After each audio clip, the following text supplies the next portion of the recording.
What's up, guys? Welcome back. And I'm not sure if you know, but this is a map called damn, what's it called? Combine. Doesn't come up very often. You probably haven't seen many videos on this particular map. It's quite a small map. I don't know what else to say. Like I said, you probably won't see it very much.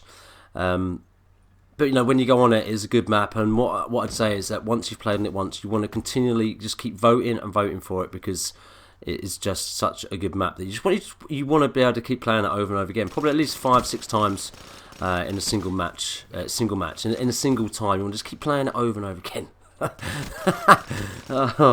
oh. Right. Anyway, okay. Let's get into the subject. Stop me messing around. Basically, so I'm playing on Combine, like I said, and I'm using the Pharo. I'm still trying to go for the diamond camos. I've literally got to do a few more headshots with this gun, and then I get to do the five attachments and all the other stuff with no attachments, etc. And then I've got all diamond camos, which is pretty good. I've never done it before. And quickly before we talk about particularly before I talk about what I want to talk about. The Specialist, I've finally done Rejack double kills, finished it today. I was trying to do all sorts of game modes. Nuketown, did Stronghold, and this guy really... I had a few games with this guy, and just jumping around with the frickin' Vespa, doing me over all the time. It was a bit frustrating, this guy was, but... I get my own back on him a few times. Anyway, so as I said, Specialist managed to do the rejack. So I took it through me when I just prestiged again. So I'm prestige 6. I just took him through again, just so I could do it. So I need to do the Hive now, Hive double kills, but I haven't got it unlocked, so I can't do it. So as you can see, I'm using Ruin, using the gravity spikes, because I can have quite a bit of fun using Ruin. And the gravity spikes, it's pretty easy to use.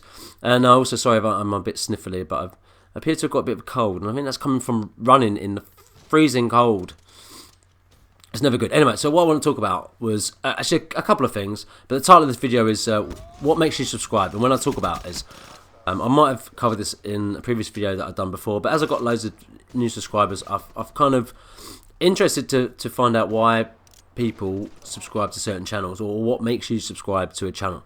For me personally, it's only recently that I subscribed to a few kind of other channels. I don't normally like big channels. There's only literally Thunder is probably, and the Marker J, the only ones that I subscribe to out of the bigger channels.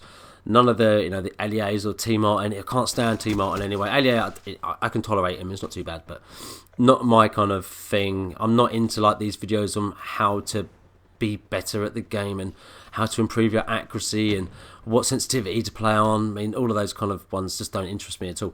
So what I'm looking for is kind of the old school, kind of like what I'm doing, like I covered yesterday, is that I prefer people that do like Thunder does, just a normal gameplay with a commentary. And to me, it doesn't really matter if the gameplay isn't the best, as long as the commentary is really, really good. That's what I look for in a YouTube channel, is that I find the person themselves entertaining, and I have some kind of connection to do with them as well. Like with Thunder, even though obviously he's American, I'm English, that doesn't really bother me about people being American or any nationality, to be honest. As long as I have some kind of connection to do with him. Obviously Thunder's kind of around my age, a little bit younger than me, but I enjoy his commentary style and what he does. And there's some other smaller YouTubers that I subscribe to as well, that I just like their commentary style. Like obviously there's a few people from TSG that I subscribed to recently, Great Disciple being one of them, the one that I can think of off the top of my head. Really like his commentary style. I like what he talks about some serious subjects. And maybe that's for me a little bit different because I am a little bit older. So for me, subscribing to somebody who's like 15 or 16 is just not going to do it for me. Why do I want to listen to a young kid trying to give me advice about life? And then the worst thing is that these smaller YouTubers that try and give advice on how to grow on YouTube. I mean, really? Come on. I would never give people advice about how to grow on YouTube. Never. Because it's just, I might talk about my channel and my growth on YouTube, but I wouldn't talk about how to grow on YouTube. That would just be retarded. For me, personally. So let me know in the comments what you subscribe to, what makes you subscribe to someone. As you all kind of just subscribe to me. Obviously, I guess that a lot of people are into Call of Duty. That's why you subscribe to certain channels, and that's just kind of another thing that I look for. It's not necessarily Call of Duty.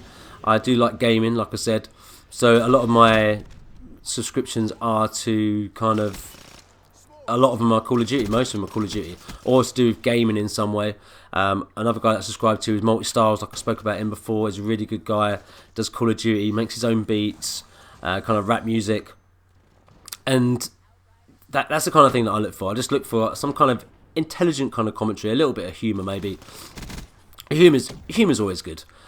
But yeah, a little bit of a solid commentary, a decent gameplay. It doesn't have to be like brilliant gameplay, as long as the commentaries are pretty good. So let me know what you guys think about and why you subscribe to certain channels. And when you subscribe to a channel, do you watch their videos when they come up? Do you have it set though you know when they've uploaded the video?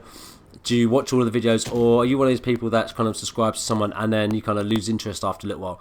Because let's be honest, I mean, I suppose you don't watch every single video from everyone you're subscribed to, because I'd imagine some of the younger people are subscribed to kind of quite a lot of channels, and I suppose it'd be quite hard to keep up to date with everyone's videos, especially the bigger ones, because the bigger YouTubers tend to bring out a lot of videos in one day. They might do 3 or 4 videos a day. You know, whereas some people like myself that have a full-time job, this isn't a full-time job for me. So when I'm doing a video, you might only get 2 or 3 videos from me a week, but at least it's probably a little bit easier to keep up with and keep up with my videos and what's going on. And that's what I like. I like being able to watch people with it, like Thunder. I mean, sometimes he might do 2 or 3 videos in a week, sometimes he might do 1, but every time he brings a video out, I definitely always watch his videos. The other thing I wanted to touch on quickly, other than why you guys subscribe, is the maps on Call of Duty. As much as I think that most of the maps are pretty decent, I was talking to my friend today who I was playing in this game with. He's called Pharo Wizard. He's my mate that I've known for a couple of years now. Met him through Xbox, and we were playing. I just said to him, I was like, why do they have the whole map? I mean, other than this map, which everyone is running around pretty much all over the place, there are other maps. I mean, you take Exodus, for example, played that today, and everyone's just gravitated towards the middle of the map. And it just seems like a waste to have the rest of the map. Just to me, it just seems like you might as well just have the middle of the map. Have this tiny little map, and that be it, because no one uses the rest of the maps. I mean, obviously, when the game first came out, everyone was like all over the place, exploring the maps and finding out which is the best route to go, etc., etc.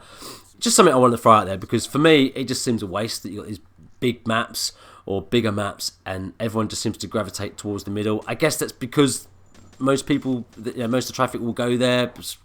I don't know, it just seems like people should take more advantage of the rest of the map rather than just going into one place. Anyway, that's my little bit of a ramble. Sorry for being a bit sniffly. Like I said, I got a cold.